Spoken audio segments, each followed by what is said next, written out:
Hi, my name is Jonathan, I'm Mason. and our SDG goal that we're covering is SDG02, which is to end hunger, achieve food security, and improve nutrition, and promote sustained agriculture. Our indicators is the prevalence of undernourishment and malnutrition, and this is our project, Microgreens. Macro changes.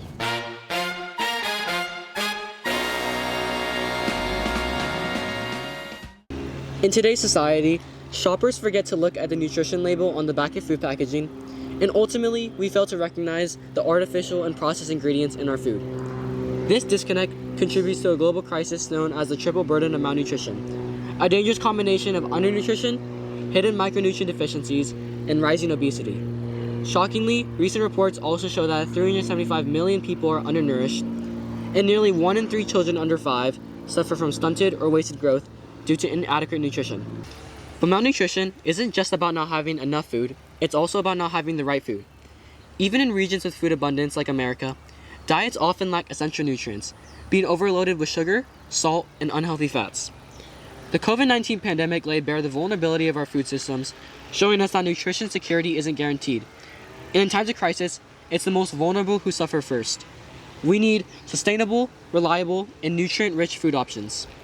Where I live now, in Carlsbad, San Diego, only 51.7% of people reported having a healthy diet.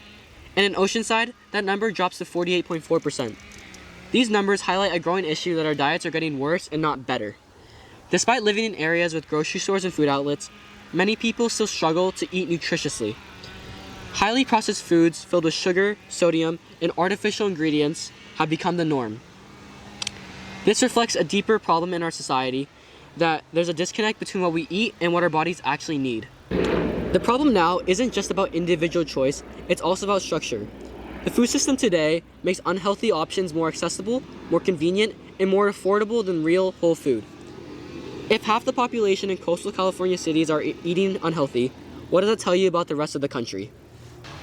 What I discovered during the COVID-19 pandemic was a simple secret to better health and a simple solution to malnutrition: microgreens. So what are microgreens? Microgreens are small, tiny plants that often contain more vitamins and minerals than their fully grown counterparts. New research shows that from the National Library of Medicine that adding these tiny plants to your diets could help fight malnutrition and make our food supply more secure. It's a small solution with big potential to make healthier communities everywhere. One important thing to know about microgreens is that they're extremely nutrient dense. They often contain up to 40 times more vitamins and minerals than their mature counterparts like kale, broccoli, and radish, which makes them a great alternative. Furthermore, they're also rich in antioxidants, containing polyphenols and other compounds that help reduce oxidative stress and inflammation. And now, let my partner explain how microgreens will make an impact in our community. Alright, here are Grow It Yourself kits. This is what we send to our local community in order to spread more awareness about microgreens and their nutritional benefits. On the front, we have a QR code that leads to our website where people can find any recipes or more nutritional information about microgreens that they would want. Next, we have our mission statement. And then we have our daily checklist where people can check off their progress day by day in order to properly grow the microgreens. And finally, on the outside, we have our link for future growing that leads to our supplier's website for any more materials that people would need in the future to continue growing their microgreens. Then, on the inside, we have our soil, our seeds, our growing tray, the drip tray, and finally, we have our instructions with any information that someone might need to grow microgreens. So where will our kits make an impact?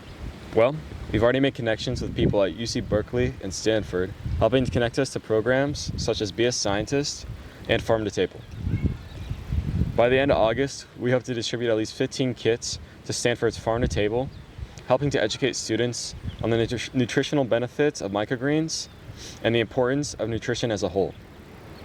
Next, by the end of December, we hope to collaborate with UC Berkeley's Be a Scientist helping to distribute our kits across multiple schools in the Berkeley system.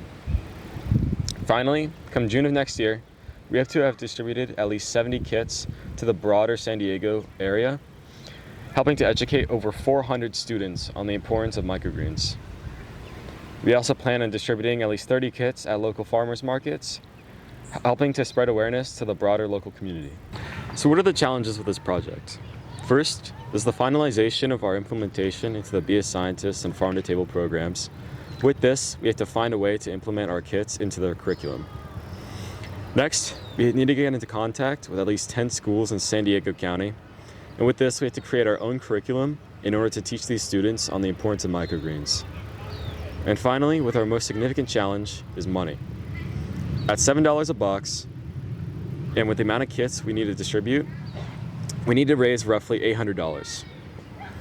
We've already raised $300 through cold calling and grants, and with 45 boxes ready to distribute, that covers around 35% of our total.